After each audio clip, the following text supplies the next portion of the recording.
Muy buenas noches, queridos hermanos y hermanas. Realmente es un privilegio estar acá esta noche. A pesar del buen día que hoy hemos tenido, habemos pocos en relación, digamos, al sábado pasado, que estuvo feo el clima y habíamos un poco más. Pero gracias al Señor por los que estamos aquí, ¿verdad? Gracias a Dios por la hermana Vero. Hermana Vero, qué bueno tenerla acá esta noche. Para los que no sabían, ella ha estado pasando una crisis en su salud, pero gracias al Señor hoy la tenemos con nosotros y eso es de mucha alegría. Quiero llevarles a un texto, hermanos, de la Escritura. Está en Hechos, capítulo número 20. Vamos a estudiar el versículo número 17 de este capítulo y vamos a estudiar el versículo 28 de ese capítulo también.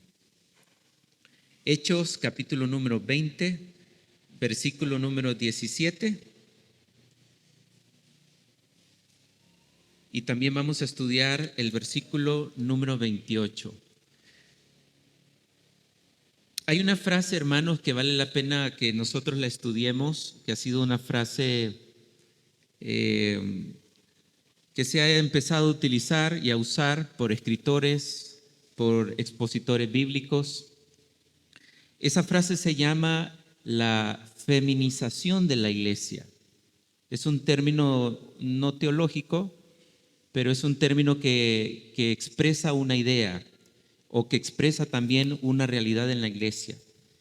Y lo que expresa esa frase, la feminización de la iglesia, es que por un lado la iglesia en su mayoría está compuesta por mujeres. Si hacemos un recuento, digamos, de este pequeño grupo que tenemos esta noche, probablemente la mayor cantidad de personas tiene que ver con el sexo femenino. Y claro, eso no es malo, eso es muy bueno, ¿verdad? Pero por otro lado, al estudiar esto de la feminización de la iglesia, lo que se da a entender es que la mujer, a raíz de la pasividad del hombre en la iglesia, ha ido entrando en la mayoría de los ministerios de la iglesia. Y obviamente eso no es malo tampoco. Lo que queremos nosotros dar a entender, hermanos, a través de esta serie de enseñanzas que tiene que ver con el liderazgo del hombre en la iglesia, no es relegar la mujer del ministerio, sino que el hombre de la iglesia pueda entender que Dios lo quiere utilizar en el liderazgo de la iglesia. Y eso es muy importante para nosotros como iglesia Vida Abundante aquí en Winope. Que cada uno de los varones que está ahí sentado no continúe siendo pasivo, si ha sido pasivo, sino que pueda levantarse como un hombre del Señor y como un hombre de Dios para liderar no solamente en la iglesia y hacer un buen liderazgo en la iglesia, sino también en la casa. Saben, es muy fácil ceder el liderazgo. Para mí es fácil ceder el liderazgo, digamos a mi esposa en la casa. Y es fácil ceder el liderazgo aquí en la iglesia. Porque el liderazgo tiene que ver muchas veces con sacrificio y tiene que ver muchas veces con esfuerzo. Tiene que ver con renuncia a uno mismo, con renuncia a nuestros deseos. Y si hay otra persona que puede hacer eso y que yo esté totalmente pasivo y cómodo, eso es muy sencillo. Por eso, hermanos, a través de esta serie de enseñanzas que tiene que ver con el liderazgo del hombre en la iglesia, y este subtema que tiene que ver con el liderazgo bíblico de ancianos, pretendemos, como líderes aquí en la iglesia, que cada uno de los varones aquí tome conciencia de su rol y de su papel, no solamente en la casa, sino también aquí en la iglesia y en todo lo que tiene que ver con el hacer y el ser de la iglesia. Por eso quiero llevarles, hermanos, a este capítulo número 20 de Hechos. Y vamos a estudiar una de las iglesias que formó parte dentro del complejo de iglesias que nosotros le llamamos la iglesia primitiva. Es una iglesia muy conocida, es la iglesia de Éfeso. La iglesia de Éfeso probablemente fue iniciada por Aquila y Priscila, Si nosotros leemos en el capítulo número 19 de este libro de Hechos, en el capítulo número 19, o capítulo número 18, perdón, vamos a ver que antes que Pablo llegara a Éfeso en su tercer viaje misionero, Aquila y Priscila ya estaban trabajando en la iglesia de Éfeso. Por eso muchos estudiosos y eruditos dicen que realmente quien inició el trabajo en Éfeso realmente no fue el apóstol Pablo, sino fue Aquila y Priscila, que fueron una pareja, ¿verdad? Que llegaron a trabajar allí en Éfeso.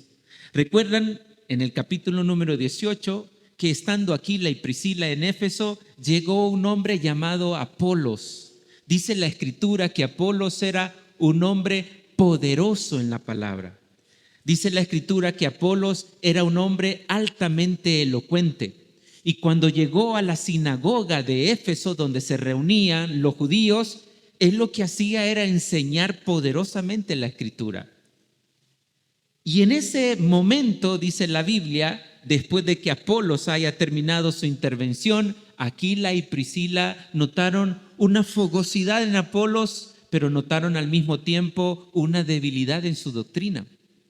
Así de que lo tomaron aparte, no en el culto, lo tomaron aparte y empezaron a instruirlo y empezaron a enseñarle. ¿Eso qué significa?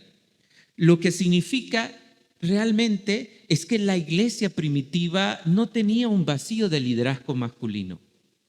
La iglesia primitiva realmente tenía un liderazgo masculino muy fuerte y lo vamos a ir viendo de poco a poco en esta noche.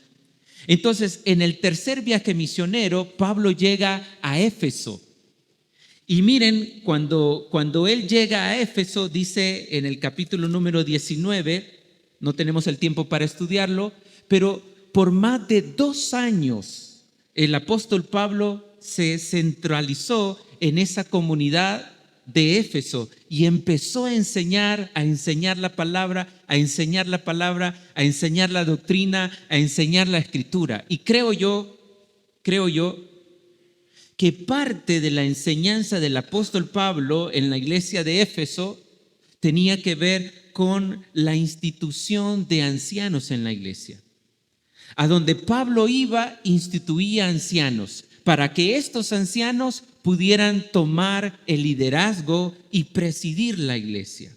Luego dice la Escritura en el capítulo número 19 que él se retira de la iglesia de Éfeso. Y al final de su viaje o de su tercer viaje misionero, él pasa nuevamente cerca de Éfeso. Eso es lo que dice el versículo número 17. Y se detiene en un lugar llamado Mileto. Mileto era un puerto que quedaba más o menos a unos 50 o 70 kilómetros de Éfeso. Y miren lo que dice el versículo 17. Enviando pues, el apóstol Pablo enviando pues desde Mileto a Éfeso. Recuerden que Éfeso era la iglesia donde él había estado por más de 2 años. Enviando pues desde Mileto a Éfeso, hizo llamar. ¿A quién hizo llamar? Dice la Escritura en el versículo número 17, hizo llamar a los ancianos de la iglesia. Estos ancianos de la iglesia eran los líderes de la iglesia. Seguramente, como les dije anteriormente, él durante su ministerio de más de 2 años ahí, instituyó esos ancianos para que después de su partida ellos se encargaran de estar nutriendo la iglesia, enseñando la palabra del Señor a la iglesia y dirigiendo la iglesia en toda dirección según la palabra del Señor. Luego él pasa cerca de Éfeso, llega a este puerto llamado Mileto y él manda a llamar entonces los ancianos de la iglesia. ¿Carecía la iglesia de Éfeso de un liderazgo masculino? No. La iglesia de Éfeso tenía un liderazgo masculino. La iglesia de Éfeso no tenía un vacío de liderazgo. Habían hombres cualificados y calificados también para que pudieran, después de la partida del apóstol Pablo, dirigir la iglesia del Señor. Y nuevamente, hermanos, les hacemos memoria y recordatorio. Estas iglesias tenían un grupo de ancianos, no tenían un pastor al frente dirigiendo la iglesia. Ese no es el modelo bíblico de liderazgo pastoral en la iglesia primitiva. El modelo bíblico de liderazgo pastoral en la iglesia primitiva tiene que ver con un grupo de ancianos preparados, calificados para poder dirigir la iglesia del Señor. Y aquí les muestro uno de los pasajes sumados a los pasajes que ya hemos estado estudiando anteriormente. Entonces Él los manda a llamar, platica con ellos, los exhorta. Quiero decirles que esta exhortación, esta predicación que nosotros tenemos del apóstol Pablo para los ancianos, los líderes de la iglesia en Éfeso, prácticamente es la primera predicación que nosotros miramos aquí en este libro dirigida a un grupo de creyentes. La mayoría o todas las predicaciones del apóstol Pablo va en relación a personas no creyentes, pero en este caso particular está dirigida a personas creyentes. Y luego miremos el versículo número 28. Vamos a ver parte de la exhortación que el apóstol Pablo le da a estos ancianos de la iglesia en Mileto. Miren lo que dice el versículo 28. Por tanto, le dice el apóstol Pablo, mirad por vosotros y por todo el rebaño en que el Espíritu Santo os ha puesto por obispos. Aquí nosotros encontramos dos responsabilidades importantísimas en relación al cuerpo pastoral o en relación a los ancianos o en relación a los líderes de la iglesia. Número uno, una responsabilidad que tiene que ver con ellos mismos. Y segundo, una responsabilidad que tiene que ver con la iglesia. Por eso el versículo 28 dice, por tanto, mirad por vosotros mismos. Y eso tiene que ver con la santidad de aquellas personas que están liderando y que están sirviendo en la iglesia. Muy importante. Muy importante. Antes de ver la santidad de otras personas y antes de que el anciano o el pastor o los líderes miren cómo las demás personas andan delante del Señor, es sumamente importante que estas personas se preocupen por su santidad y se preocupen por su relación con el Señor. Hermanos, yo debo de preocuparme por mi intimidad con el Señor antes de preocuparme por la intimidad que ustedes tienen por el Señor. Yo debo de preocuparme primero por mi obediencia al Señor y luego después por su obediencia al Señor. Si yo descuido mi obediencia al Señor y yo descuido mi relación con el Señor, ¿con qué cara me puedo presentar delante de ustedes y exigirles que mantengan una relación con el Señor? No puedo. Si yo no oro, no puedo pedirles a ustedes que oren. Si yo no ayuno, no puedo decirles a ustedes que ayunen. Si yo no cuido mi relación con el Señor, no puedo pedirles a ustedes que cuiden su relación con el Señor. Por eso el apóstol Pablo reúne a los ancianos y les dice, lo primero que ustedes tienen que hacer es cuidar de ustedes mismos, cuidar una relación con el Señor. Y en segundo lugar, ustedes están para cuidar el rebaño del Señor. Hermanos, esa es una de las grandes responsabilidades que el cuerpo pastoral, que los líderes de la iglesia tienen para con el Señor y tienen para con la iglesia.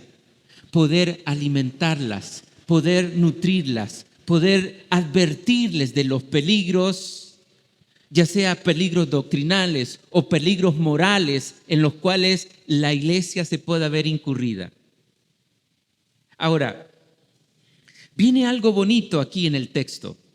Y esto es algo especial porque el apóstol Pablo enseña a este grupo de líderes y le dicen de que es el Espíritu Santo quien realmente los ha puesto a ellos como directores, como líderes, como pastores y obispos de la iglesia. Es el Espíritu Santo. Ahora, eso podría ser un tanto subjetivo. Alguno de ustedes podría levantarse Y podría decir, el Espíritu Santo a mí me ha dicho, o el Espíritu Santo a mí me ha ordenado que yo haga eso. De alguna manera es algo subjetivo eso. Pero realmente, cuando es el Espíritu Santo que ha puesto una persona en la iglesia para que trabaje como líder de la iglesia, eso va en armonía en varias cosas. Eso va en consonancia en varias cosas. Y esa armonía y esa consonancia en esas cosas son cosas que nosotros las podemos observar. De tal manera que nosotros fácilmente podemos concluir que realmente el Espíritu Santo está obrando ahí, o realmente el Espíritu Santo puso esa persona allí. En primer lugar, cuando el Espíritu Santo obra y el Espíritu Santo elige a una persona y coloca a una persona en el liderazgo, eso va en consonancia con el nuevo nacimiento de la persona. Es decir, que el Espíritu Santo nunca, jamás pondrá como líder de una iglesia a una persona que no haya nacido de nuevo. Es una persona creyente, es una persona nacida de nuevo a quien Dios, el Espíritu Santo, elige para ponerlo, para que pueda liderar en la iglesia. Eso en primer lugar. Pero en segundo lugar, el Espíritu Santo nunca va a elegir a una persona que es una persona que vive a su manera, que piense a su manera, que habla a su manera, que toma decisiones a su manera y que está totalmente al margen de una vida de relación con el Señor. Por eso el apóstol Pablo le dice que ellos, los líderes, deben de preocuparse por sí mismos en primer lugar. ¿Qué quiero decirles? Que nunca ustedes interpreten como Iglesia Centroamericana Vida Abundante que el Espíritu Santo en esta iglesia colocó a una persona para que los dirigiera a ustedes, para que los orientara a ustedes, para que los pastoreara a ustedes, y esta persona vive a su manera. Y esta persona hace de su vida sexual, íntima, económica, familiar, lo que esa persona quiere hacer. Seguramente el Espíritu Santo allí no ha obrado. Y muchos se levantan así diciendo, yo soy elegido por el Espíritu Santo, y su estilo de vida realmente es precario. ¿Lo eligió el Espíritu Santo? No, no lo hizo. Porque no se puede contradecir a sí mismo. Además de eso, queridos hermanos, el Espíritu Santo va en consonancia a lo que dice aquí. En el versículo 29, dice el versículo 29, porque yo sé que después de mi partida entrarán en medio de vosotros lobos rapaces que no perdonarán el rebaño. ¿Elige para su rebaño el Señor lobos rapaces? ¿El Espíritu Santo elige para su rebaño hombres que se aprovechan de la iglesia? ¿Hombres que estafan la iglesia? ¿Elige el Espíritu Santo para su rebaño ese tipo de personas con un carácter perverso, malévolo y diabólico? ¿Elige el Espíritu Santo ese tipo de personas para la iglesia? Hermanos, no los elige. ¿A quién elige Dios para que lidere su iglesia? Por quien Cristo dio su vida en la cruz. Aquellas personas que tienen un carácter cultivado en la presencia del Señor. Muy importante. Un día nosotros no vamos a estar aquí. Un día yo no voy a estar más aquí en este lugar. Nunca más les voy a predicar un día la palabra del Señor. Y preocúpense ustedes para que el Espíritu Santo coloque sobre esta iglesia personas que tengan un carácter piadoso y temeroso del Señor, y que le guíen a ustedes y a sus hijos, a sus futuras generaciones, por la palabra del Señor. Seguramente eso es lo que sí hará el Espíritu Santo. Maravilloso. Entonces, cuando dice el Espíritu Santo los ha puesto a ustedes, de alguna manera es subjetivo, pero de otra manera no es subjetivo en relación a las cosas que yo les acabo de mencionar y de explicar. Este pasaje entonces de Hechos capítulo número 20, versículo 17 y versículo número 28 presentan realmente el modelo bíblico de liderazgo para la iglesia. No solamente para aquella iglesia del primer siglo, no, hermanos. Es para la iglesia ahora. Es para esta iglesia contemporánea y será para la futura iglesia después de 50, 100, 200 años más adelante, si el Señor no ha venido. Muy importante esto, hermanos. Ahora, quiero llevarles a un segundo texto de la Escritura y quiero llevarles a Santiago. Quiero que por favor vayamos a Santiago. Vamos a ver capítulo 1 y vamos a ver Santiago en el capítulo número 5. Quiero que noten algo interesante de esta parte de la Escritura en cuanto al liderazgo bíblico de ancianos. Santiago, capítulo número 1.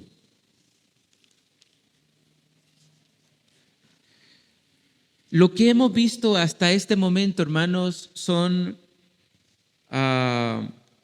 prácticas, de alguna manera, del apóstol Pablo en la forma en cómo él instituía ancianos en la iglesia. Pero esta práctica de instituir ancianos en la iglesia no es una práctica particular del apóstol Pablo. Y por eso los traigo a Santiago. Por eso los traigo a Santiago para que ustedes miren de que no solamente Pablo tenía la idea de ancianos en la iglesia. Miren, por ejemplo, el capítulo número 1, versículo 1 de Santiago. Dice de la siguiente manera: Santiago, siervo de Dios y del Señor Jesucristo. Y luego dice: a las 12 tribus que están en la dispersión. Esta carta a Santiago es una carta que se le conoce como una carta general. ¿Qué es una carta general? Bueno, una carta general como la carta de Santiago o como la carta de Primera de Pedro, Segunda de Pedro, son cartas que están dirigidas no a una iglesia en particular y no a una persona en particular. Por ejemplo, Timoteo es una carta escrita por el apóstol Pablo dirigida a una persona en particular. Efesios es una carta escrita por el apóstol Pablo dirigida a una iglesia en particular. Pero cuando nosotros hablamos de Santiago y hablamos de Pedro, no son cartas particulares, ni para una persona ni para una iglesia en particular. Son epístolas generales. Y esta epístola general, ¿hacia quién estaba dirigida? Bueno, el versículo número 1 dice que esta epístola general estaba dirigida a todas las 12 tribus, pero no las 12 tribus en Jerusalén o las 12 tribus en Israel. No, esta carta estaba dirigida a las 12 tribus de la dispersión. Recuerden ustedes que después de la persecución que sufrió la iglesia en Jerusalén, la iglesia fue esparcida. Y la iglesia fue esparcida a muchísimos países del mundo. Entonces, en donde quiera que existiera una iglesia cristiana o en donde quiera que existía un creyente, esta carta estaba dirigida para ese sector y estaba dirigida para ese grupo de personas. Esto es muy importante para que nosotros entendamos el liderazgo bíblico de ancianos, porque cuando vamos al capítulo número 5, quiero que por favor miremos el capítulo número 5 de Santiago y el versículo número 13 de Santiago, vamos a encontrar algo interesante.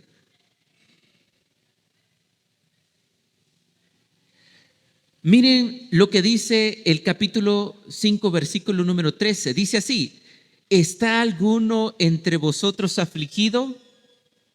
Entonces haga oración. ¿Está alguno alegre? Entonces cante alabanza. Pero miren lo que dice el versículo 14. ¿Está alguno enfermo entre vosotros? ¿Qué es lo que tienen que hacer los enfermos de la iglesia? ¿Qué es lo que tienen que hacer los enfermos de la iglesia? Bueno, dice aquí Santiago: llame a los ancianos de la iglesia y oren por él, ungiéndole con aceite en el nombre del Señor, y la oración de fe sanará al enfermo y el Señor lo levantará, y si hubiere cometido pecado, le serán perdonados. Cuando la iglesia fue perseguida, hermanos, en Jerusalén, la iglesia se expandió a Judea y Samaria. Cuando la iglesia fue perseguida, se extendió a Antioquía. De ahí partieron los viajes misioneros del apóstol Pablo. Luego partió el evangelio a Asia Menor. Allí estaban las iglesias, bueno, no desde ese momento, no, sino que se fundaron las iglesias de Éfeso, Galacia, Colosas, Laodicea, Pérgamo, Esmirna, Filadelfia, Tiatira y Sardis. El evangelio también se extendió a Grecia a través de los viajes del apóstol Pablo. Ahí estaba la iglesia de Filipos, la iglesia de Tesalónica, la iglesia de Berea, la iglesia de Corinto y de Atenas. Se expandió también a Roma, a Italia. Se expandió a Egipto y a África del Norte. Alejandría fue, por ejemplo, un importante centro evangelístico en África y en Egipto. Se expandió a Mesopotamia y a Persia. Se expandió a la India por el apóstol Tomás, según algunos. También se expandió a las islas del Mediterráneo, como Chipre y Creta. ¿Por qué les digo todo esto yo? ¿Por qué les hago un sumario de todos los lugares donde el evangelio se expandió? Porque cuando Santiago escribe la carta para este grupo de personas, le dice en el capítulo número 5 que cuando estén enfermos, que llamen a los ancianos de la iglesia. Entonces, ¿qué asumía el apóstol Santiago que había en cada iglesia de todos estos lugares donde yo le mencioné? Que la iglesia estaba dirigida por los ancianos. Hermanos, esto es muy importante, porque si nosotros vamos a pretender ir por la línea bíblica, esta es la línea bíblica, no es otra la línea bíblica. La línea bíblica es que un cuerpo de pastores, de ancianos, de obispos puedan dirigir la iglesia. Y todo tenemos que ajustarlo a eso. Si queremos ser realmente personas que decimos seguir la Escritura y vivir la Escritura. Lo mismo pasa y debería de pasar en nuestra vida personal.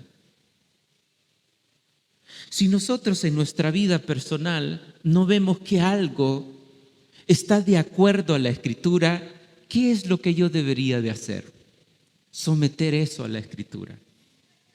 Si yo veo que un área de mi vida no está bien y no está funcionando como debería de ser, en base a lo que la palabra del Señor enseña, ¿qué es lo que yo debería de hacer? ¿Relegar el principio bíblico? ¿Ignorar el principio bíblico? ¿Pasar el principio bíblico por alto? No, eso es el peor error que yo pueda hacer. Lo mejor que yo pueda hacer es aplicar el principio bíblico. ¿Saben por qué? Porque Dios está comprometido con eso. Dios no está comprometido con una forma distinta de liderazgo para la iglesia que Él no creó. Él está comprometido con el liderazgo bíblico para la iglesia que Él diseñó, porque Él diseñó la iglesia y sabe que bajo ese modelo la iglesia debe de funcionar. Entonces nosotros como iglesia debemos de ajustar eso a ese principio bíblico. Miren, algunos estudiosos dicen que ya después de la muerte de Jesucristo, unos 10 años más adelante, o tal vez algunos 20 años más adelante, la iglesia del primer siglo, después de la partida de Jesucristo, ya estaba organizada de esta manera. Ya había crecido enormemente el evangelio y la iglesia ya había sido organizada de esta manera también. Ahora, para seguir con este pensamiento, quiero llevarlos a Primera de Pedro. Y quiero que vayamos, por favor, al capítulo número 1, versículo número 1 de Primera de Pedro. Primera de Pedro, capítulo 1, versículo número 1, dice de la siguiente manera: Pedro, apóstol de Jesucristo, a los expatriados de la dispersión en el Ponto, Galacia, Capadocia, Asia y Bitinia. Esta carta, hermanos, como la carta de Santiago, es una epístola general también. Es una epístola general, es una carta que Pedro manda a todas las iglesias que estaban en esta región. ¿En cuál región? En la región del Ponto, de Galacia, de Capadocia, de Asia y de Bitinia. La idea de él es que esta carta de Primera de Pedro pudiera llegar hasta los lugares donde la iglesia se encontraba. Ahora, quiero que vayamos al capítulo número 5 de Primera de Pedro y veamos el versículo número 1. Miren lo que dice el versículo número 1 del capítulo número 5. Ruego a los ancianos que están entre vosotros, yo anciano también con ellos y testigos de los padecimientos de Cristo. ¿Qué es lo que Pedro asumió? En base a este tema que nosotros estamos estudiando, cuando él escribe a este conglomerado de iglesias en la dispersión o en la diáspora del pueblo judío, ¿qué es lo que asume el apóstol Pedro? Que al interior de cada iglesia, en estos lugares donde estaban expatriados, allí había un grupo de hermanos llamados ancianos, quienes estaban a cargo de dirigir la iglesia. Entonces, hermanos, está claro esto, muy claro, de que el Señor es su voluntad que un grupo de hombres piadosos, que un grupo de hombres temerosos del Señor, nacidos de nuevo, llenos del Espíritu Santo, conocedores de la Escritura, maduros en la fe, sean los que dirijan la iglesia del Señor. La iglesia que Él compró en la cruz, derramando su sangre, poniendo su vida por ella. Ese es el deseo del Señor. No es el deseo de Dios que un hombre se levante a nivel singular diciendo: yo soy el pastor de la iglesia y estoy a cargo aquí. No es el modelo bíblico. No es el modelo bíblico de una persona dirigiendo la iglesia. El modelo bíblico es de varias personas llamadas por el Señor, a quien Él los ha dotado con un don especial y los ha puesto en la iglesia a través de su Espíritu Santo, sean los encargados que puedan dirigir la iglesia del Señor. Esa es la voluntad de nuestro Padre Celestial. Yo espero, hermanos, que a lo largo de estas enseñanzas, más todo lo que ustedes pueden estar estudiando en la casa, les quede muy claro que realmente este es el modelo bíblico de liderazgo para la iglesia del Señor en este tiempo y también en los futuros tiempos que vendrán adelante. Así que vamos a orar. Padre, te damos gracias, Señor, por tu palabra. Gracias porque está claro, Señor, en ella cómo tú, Señor, en tu misericordia has provisto para tu iglesia, que es tu cuerpo, Señor, un grupo de hermanos piadosos, no cualquiera, sino hombres temerosos de ti, que puedan estar al frente dirigiendo la iglesia, ministrando la iglesia, Señor. Quiero darte gracias por los hombres que tú has levantado en esta iglesia, que han entendido esta responsabilidad. Te agradecemos por ellos, pero también pensamos, Señor, que tú seguirás levantando hombres así en esta iglesia. Te rogamos, Padre, para que tu misericordia se exprese de esta manera, proveyendo siempre a esta congregación hombres que te amen a ti, que te sirvan a ti, comprometidos con tu palabra, comprometidos con tu obra, que no buscan, Señor, nada de qué sacar provecho, sino que se entregan y se desgastan en el ministerio. Te agradecemos y te bendecimos por eso. Oramos en el nombre de Jesucristo, tu Hijo. Amén y amén.